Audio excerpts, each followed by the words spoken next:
Remember that scene from Pirates of the Caribbean? It's the most bizarre thing. When Jack Sparrow's in Davy Jones' locker? That's what this place feels like. It just dawned on me what this place reminds me of. There's a couple options here. Let's start from the beginning. This week we are heading out of California and making our way to Arizona before we head out on our next grand adventure. But to make this trip a little more interesting, we asked you all for stops along the way, and some of those suggestions were interesting. Can you explain this place a little bit? Is it, I wish I could. deserted? This right here was the most recommended place. Welcome to the official center of the world. Does it look for you? Yep, just like the painting. That's really cool. Never miss a detour. Our morning started off on a hike. It was in the area near Jacamba Hot Springs in San Diego County, super close to the border.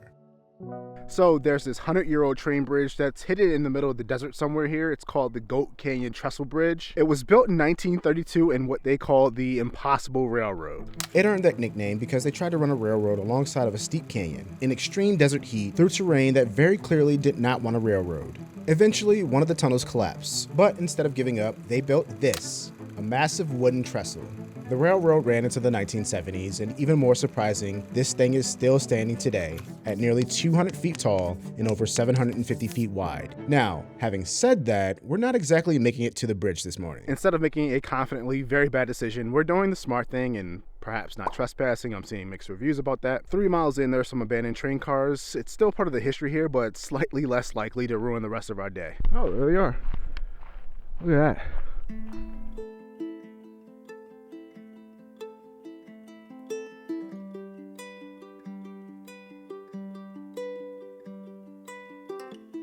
If you go, take all your heart with you. If you stay, keep all your heart with you.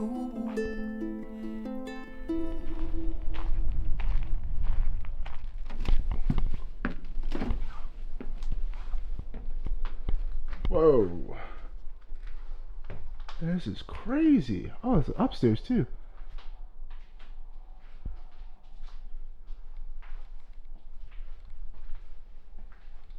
Ooh, it's chilly. Whoa. Okay, we won't walk up there, but we've seen abandoned train cars before, but this one's like really cool. And you can walk through them. There's like obviously graffiti all over these, which kind of adds to it because they look pretty cool.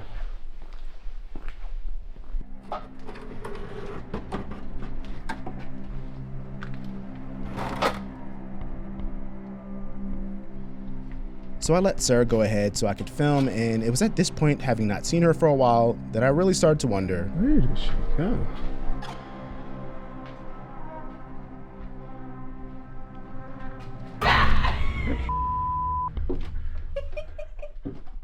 I did not see you. I was looking around looking for you. Did I scare you? Yeah. Because I literally, right before that, I was like, I'm going to meet somebody that's going to be like, you ain't supposed to be here. Or somebody's just having sleeping and I'm interrupting their sleep and they're going to be mad. Are you recording? Mm-hmm. When I scared you? I might have been. I don't know. I might have pushed it. This is our home for the next 72 hours. these train cars feel like artifacts. Proof that even out here, where it feels empty, someone once imagined progress.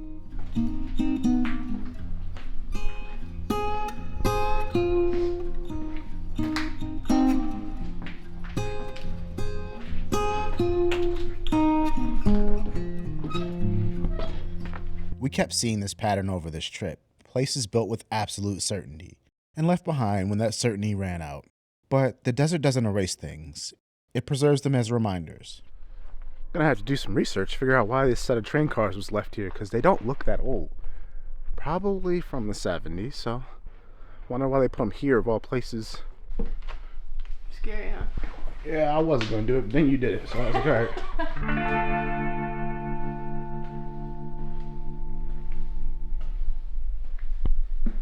This upper deck's a little scary too, because I was like, I don't know how stable this is, but it's pretty solid. and come up here. The seats are obviously dusty, so I won't be sitting in those. As with all things with graffiti art, there are quite a few penises drawn on the walls, but also like stickers and graffiti that say trees, trees, which I'm assuming means it's weed, but I don't know.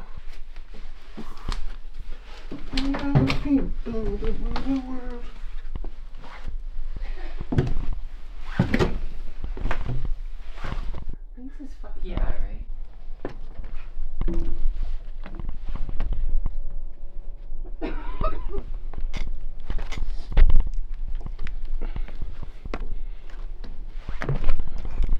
Wanna have a dance party? On private stage? Not particularly.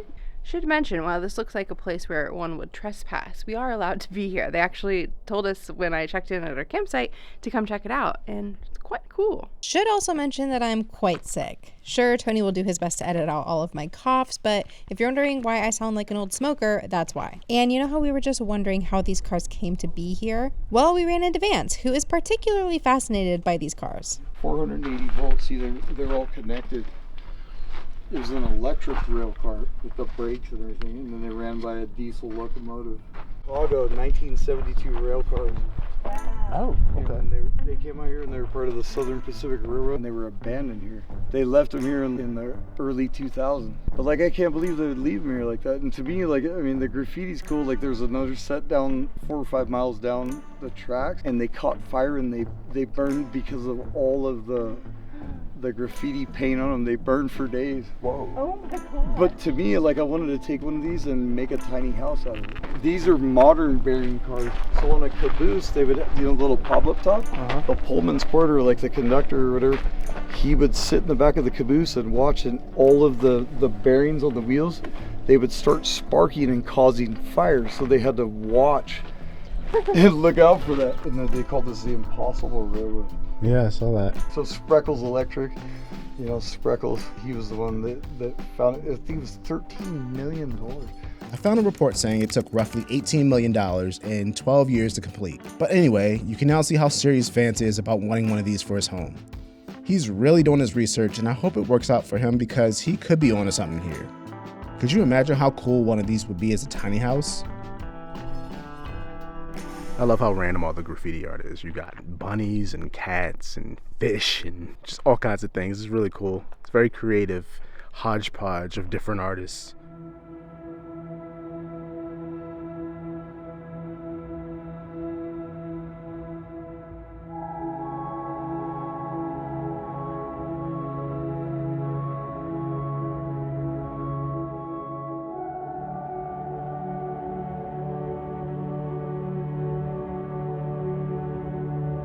Behind the train cars, there's a small trestle, and this is good because I can't imagine walking on anything higher than this right now.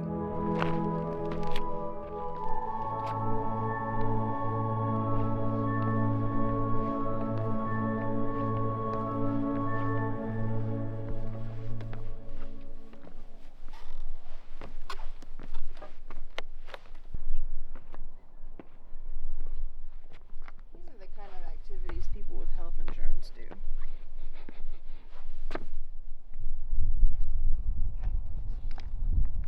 See? This is why I do things with heights. Because then I can do sketchy shit like this and not feel intimidated by it.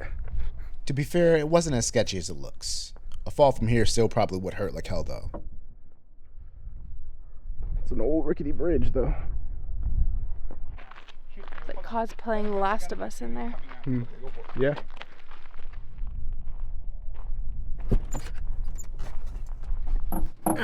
Okay, we are just about packed up and getting ready to hit the road. It was a challenge to get up here. We drove literally straight up a mountain for about 20 minutes, and Jam here started putt-putting, and I didn't think she was going to make it, but she made it. Hopefully that is the peak of what we have to go up, and we don't have to go up any further to get to Bombay Beach, which is where we're heading next. I'm hoping that's an easy drive, because yesterday was rough.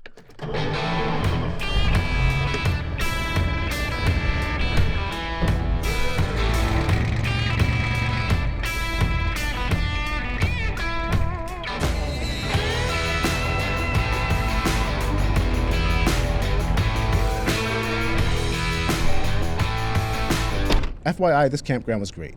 One of our favorites since owning an RV. But the road in and out is a little rough. It's bumpy, but not in the same sense that you're going over rocks and potholes. No, it's, how do I put this? Have you ever driven on a dirt road after a heavy tractor trailer has gone by, and there's these little divots left in the road by the tractor? It's like that. But the next stop is an hour northeast, where we won't have to worry about any mountains or bumpy roads. This one goes out to the one I've left behind. Another frost has occupied my time. From the Trestle to Bombay Beach took us about 2 hours at cruising speed, with a few stops for gas and brakes. We kept the tunes going though.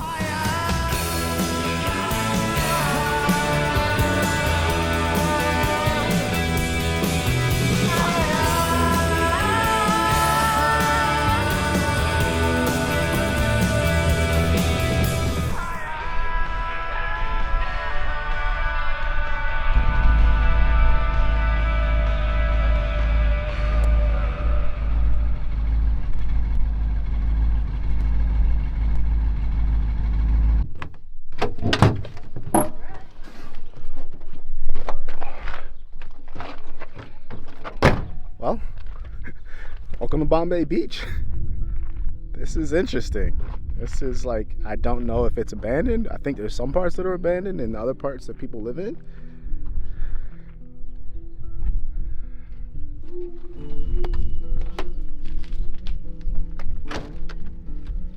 This is weird. I mean, Jam will fit right in with the rest of these. We just park right here and watch a movie.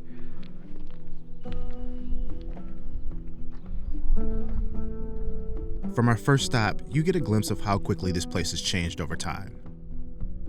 I imagine this was a popular spot some 70 years ago. This could also be an art installation, where they just turned a junkyard into a drive-in movie. Either way, it feels like such a strange place because it's in the middle of a neighborhood.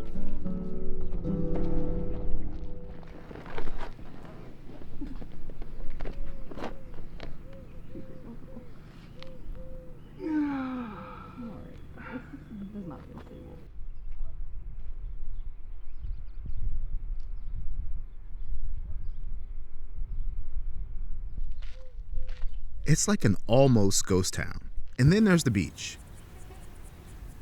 It's 338 feet below sea level, which is one of the lowest elevations in North America. And it's on the edge of one of the largest inland seas in California. Yet it feels like a world the rest of the country forgot about. I like stuff like this, man. I'm starting to really appreciate little things like this, where it's just like a town who knows where. Can you explain this place a little bit? Is it I wish I could. deserted? It's quote unquote semi-abandoned. So editor Tony will do a better job at this, but the Salton Sea was like kind of like Palm Springs in the sense that it was a booming vacation destination in the 50s and 60s. But the problem with this body of water is there's no outlet to the ocean. So the only sort of like way the water gets out is evaporation or from seeping, but this whole entire body of water is agricultural runoff.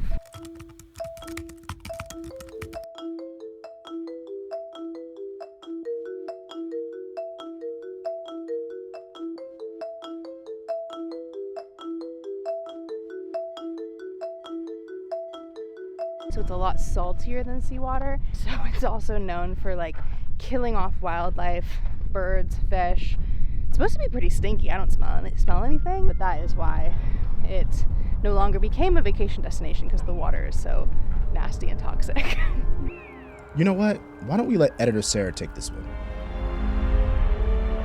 I mean, I think I pretty much said it all. It was once a thriving California resort town in the 50s and 60s. What's left now feels almost apocalyptic. But if this town proves anything, it shows that you can make art from anything. Looks like the duck and, yeah, a frog and a duck on a scooter. Motorized bike.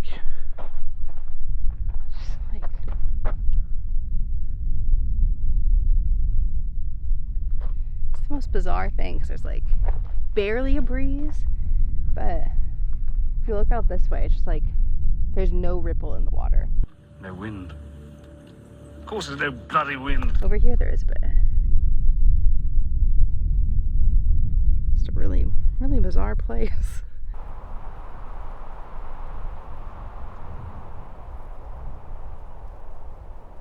Tony hates tilapia. There's a story behind it. I hate tilapia because I have trypophobia. And And there was a story or a few stories back in the day where they would just farm fish a bunch of tilapia and they would all get stuck together in these places. So they would develop this stuff in their mouth and it just looked like a bunch of dots and it just...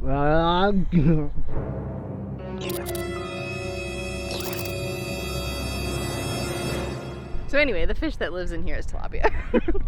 It's not completely void of wildlife. Most just can't make it a permanent residence. Also, we couldn't get over how quiet it was here. I think that's what's getting me, What? is that it's so quiet. Like you don't really hear Well, a little the bit of the thing- wind, you don't really hear the birds. But you know what we don't hear, which we always hear, is power lines. Mm. Like there's no sound, there's none of that constant hum of a power line, because there are no power lines. It just dawned on me what this place reminds me of. There's a couple options here. It could either be Land of the Lost with Will Ferrell, when they get there and there's like that one part of the planet where the T-Rex comes on the beach, or it could be Hitchhiker's Guide to the Galaxy. Just very bizarro world.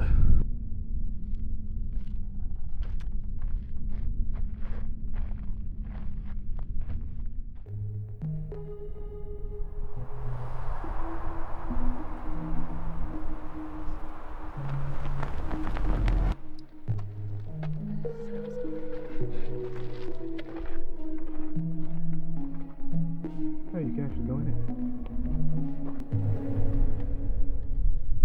Rickety? No, I just don't want to get tetanus. This entire composition feels like a cinematic fever dream. It's more than a ship, it's a journey, a restless search for buried treasure, both tangible and intangible. It represents the longing for something just out of reach, the endless pursuit of dreams, lost fortune, and forgotten histories. Like conquistador like conquistu... Oh my god, that's a tough word for Elmo. Like conquistadors scouring the land for gold, or desert wanderers chasing mirages. There's a lot more, but I'm hot. From Bombay Beach to Yuma, it's just under 2 hours. The sun was already starting to drop, and we wanted to reach Yuma before night.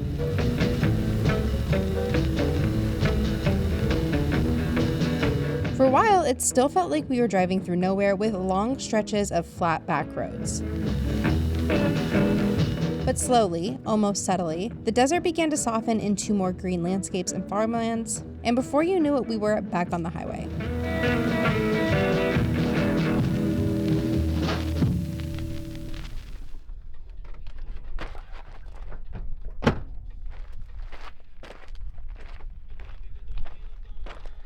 How is this for a campsite? This is amazing. We are on BLM land, somewhere near Yuma. I won't reveal where we're going tomorrow, but it's very close to where we're going tomorrow. Actually, you know what? If you guys have any good guesses where we might be, leave them in the comments. It's kind of weird. Actually, you know what? I don't even know if it's that weird, but we like to do weird things, so it might be in that realm of something a little weird. Just, yeah, it'll be interesting tomorrow. Anyway, you probably can't see it now, but like we are right near two different mountain ranges in the middle of a desert, so it's pretty cool. This is like what I imagined when we first started doing RV stuff. Like I knew we were gonna go down the coast and do a bunch of the beaches and stuff like that, but like when I was thinking RV life, I figured we'd be in like random desert BLM land somewhere, which is where we are now. Anyway, Sarah's making dinner. You can probably hear in the background playing Bad Bunny. That's her go-to, so hopefully we can get a license to one of those songs. Try and get the rights to this.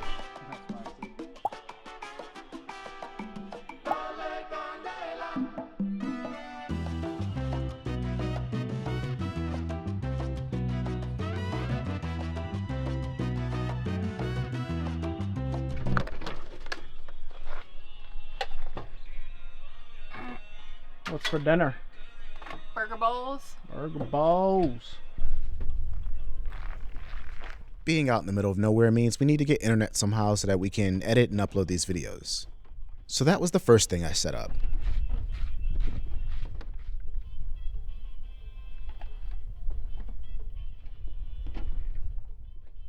Then it was time to finally let Otto stretch his legs, and boy was he happy to do that.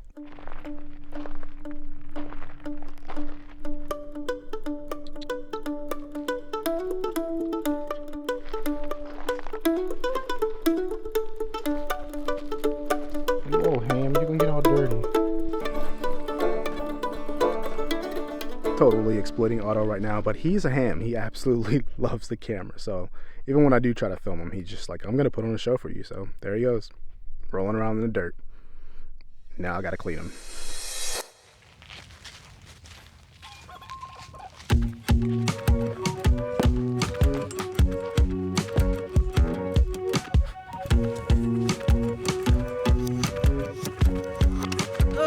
Been a while since we done one of these. I know. Exciting. So exciting. This scenery is the opposite of when we sat up here last. Yeah, quite a bit. Not surrounded by trees anymore, are we? Nope. So you put together most of this trip. What are you most excited for? This feels like an interview. I'm excited to have no expectation. Like, we usually don't have expectations, but for this in particular, I have like no expectations because the itinerary for this trip was compiled from suggestions and then me looking at Google Maps. Primarily me looking at Google Maps and seeing what landmarks were around our route? I don't know the proper way to say that. It's I say tomato. Okay. Like this, what we're doing this morning, for instance, I have no idea what to expect. It could be the biggest flop, or it could be the weirdest, quirkiest. I have no idea what to expect. I feel like it's gonna be like, this is it, but also like really cool at the same time. I feel like a lot of this trip is going to be like, what the fuck? Like, we're like, where are we? What is this? Because even like where we're camping is so different to anywhere we've camped in the past 7 months. We've been in the RV for 7 months, and this is our first official time on BLM land. And when I imagined RV life, I thought we'd be mostly doing BLM land, but it just there hasn't been any on our trip. That's funny because I said that last night.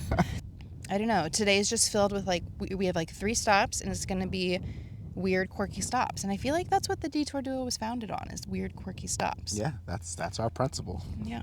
I also feel like, and maybe we haven't explored enough of this region in the South, but this feels very, very Americana. middle of nowhere. Oh, I was gonna say like American road trip. This is what you think Oh, of. yeah, that too. That very American road trip. You know how like they used to have the bingo cards of the roadkill. This feels like that kind of area. Yeah.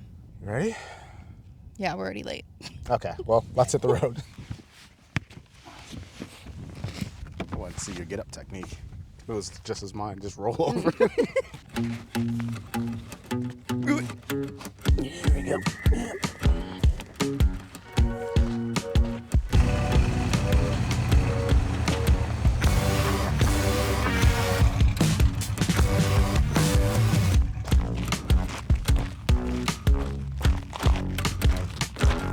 Oh, you're still here? Well, I can't forget you. Just added a little, needed my little Ferris Bueller moment. In the middle of the Sonoran Desert, near California's borders with Mexico and Arizona, sits the town of Felicity, home to what's known as the center of the world, acknowledged by Imperial County, California and the French government. But not because of science or geography or any major historical event, the idea came entirely from the imagination of its founder, Jacques-André Estelle. His logic was simple. If you want people to believe something, convince the kids first. So he wrote a children's book called Ko, the Good Dragon at the Center of the World.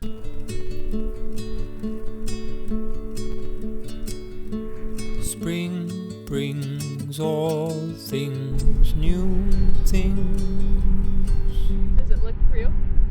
Yep, just like the painting. Sights, fresh lights, and I might just be alright. If anyone watching this climbed the Eiffel Tower prior to 1983, you would have walked on these stairs.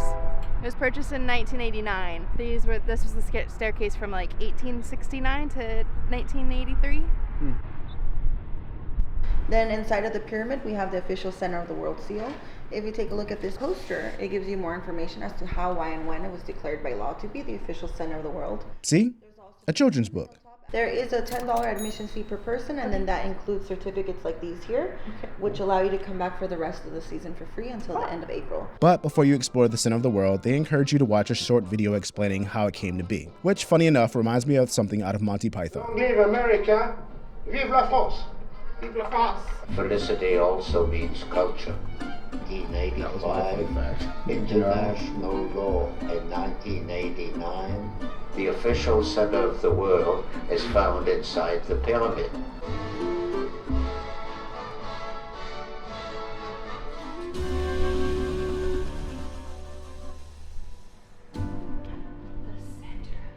The center of the world. The official center of the world. Welcome to the official center of the world. You think if you touched it, the world would reset? I think you're supposed to make a wish. Like touch it and make a wish. Let's reset the world.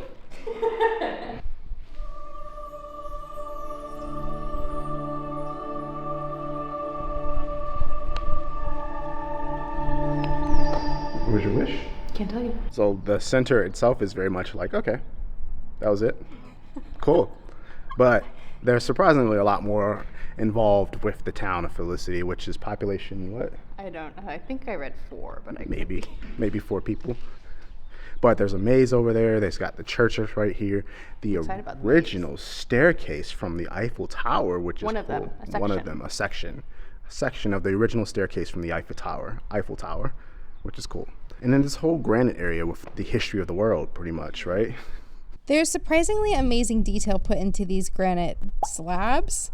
Your French history, California history, Arizona history, animals of the world, oceans of the world, which Tony had to get on his little diver's soapbox for. See, just that stuff I'm talking about. Look at this. Less than 20% of the world's oceans have been mapped. We're so eager to get to space, and we haven't even mapped out our own planet yet. Scary. So is the space is more scary than the ocean. Because with space, what we can physically get to in like a lifetime, we've been able to see, whereas the sea, or the ocean, rather, we can't see, we don't see it. So there's a lot more like what's down there. Fair point. Did we mention this weird little town also has its own replica of the Liberty Bell? It's way louder than I thought it'd be. Like a cartoon.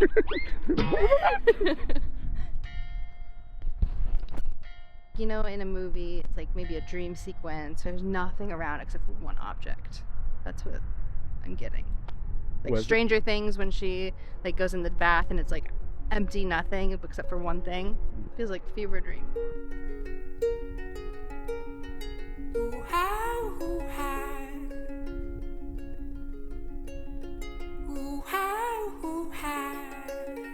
Keep on keeping on, keep on keeping on, leap on, leaping on. Just 15 minutes down the road, we crossed into Arizona and the city of Yuma. We took note of a couple of comments we got telling us to check out the prison museum. We didn't know much about Yuma, mostly what you pick up from old westerns, so the prison felt like as good a place as any to start.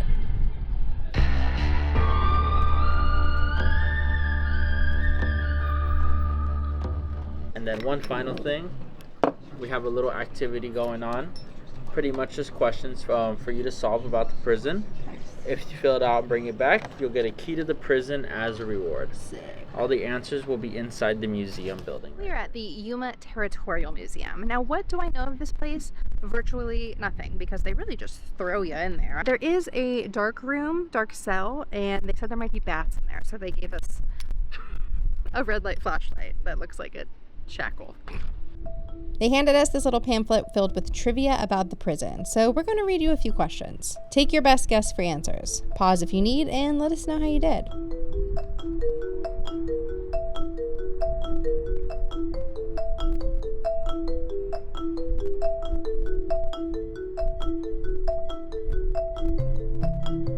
New prisoners were issued all of the following except one. Which one was not issued? Comb, ivory toothpick, striped hat, towel, or shoes? I feel like comb. Did they not like shave their heads? I don't know what kind of prison this is. What was the #1 most frequent crime committed? Your options are pickpocketing, burglary, or identity theft. Ooh, which is the crime of seduction? Kissing without consent, courting 2 ladies at the same time, or proposing marriage but leaving her at the altar. Inside the museum is where you'll get the answers to all of these questions, so let's go in.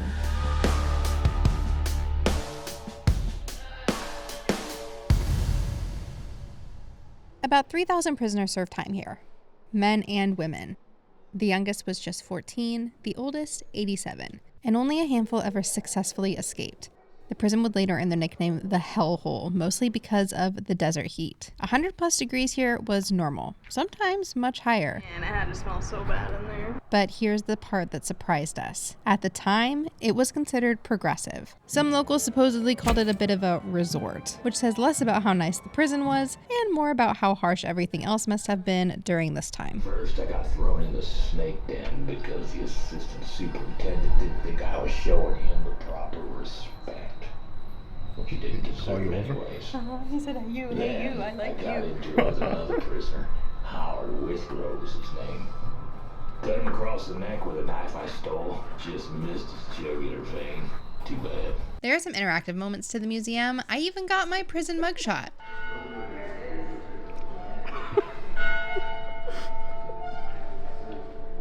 That's your mugshot? Mm-hmm. The dark cell was a little underwhelming, mostly because they said it was haunted and had bats. We probably just needed to be there at night. The one story that caught my attention was they said a man was locked up here for dismembering people with a knife, but since he was so good with that knife and it was short-staffed, he became the barber. What? Like, heck no, I'd be growing out my hair if I could. Anyway.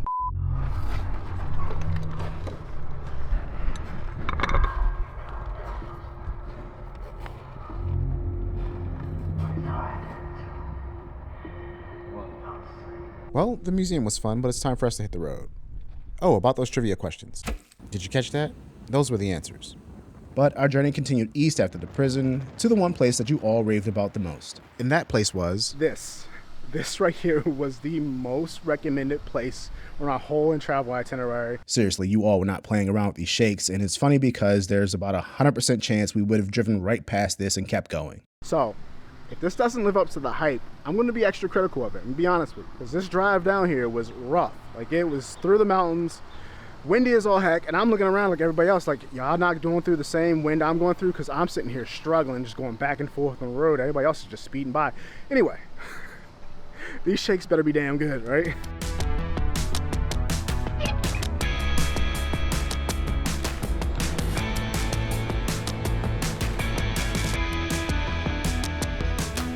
Will any of y'all try these?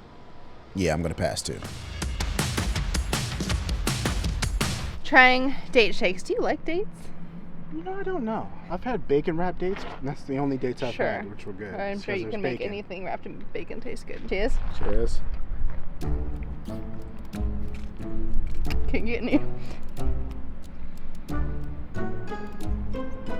Just tastes like chocolate. No? Chocolate? Really hard to suck. I'm just getting chocolate. So it's a pretty thick shake, and the straws make it really hard to get any. They shake. So we decided to try it with the spoons. Now maybe we can agree on what this tastes like. It's more accurate flavor. Okay.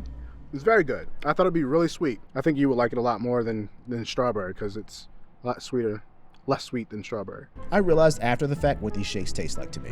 Sweet potato pie. Sarah still thinks it's... chocolate. I get Wendy's Frosty. If I think and if I imagine a date, I'm like, okay, I have to have a hint of date. All right, I'll give you that. I can recommend this. With a caveat, it's not something I go out of my way for, but if you're coming this way, then it's worth a stop. But the shakes added some much needed energy to our road trip.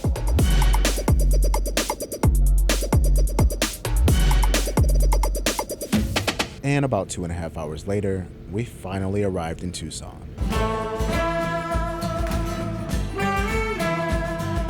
This last road trip in the RV doesn't end in Tucson, but it's here that we're going to stop for a while. We'll do our usual thing to learn more about this town and come across way more unexpected surprises than we planned for. Don't forget to subscribe so that you don't miss the next detour.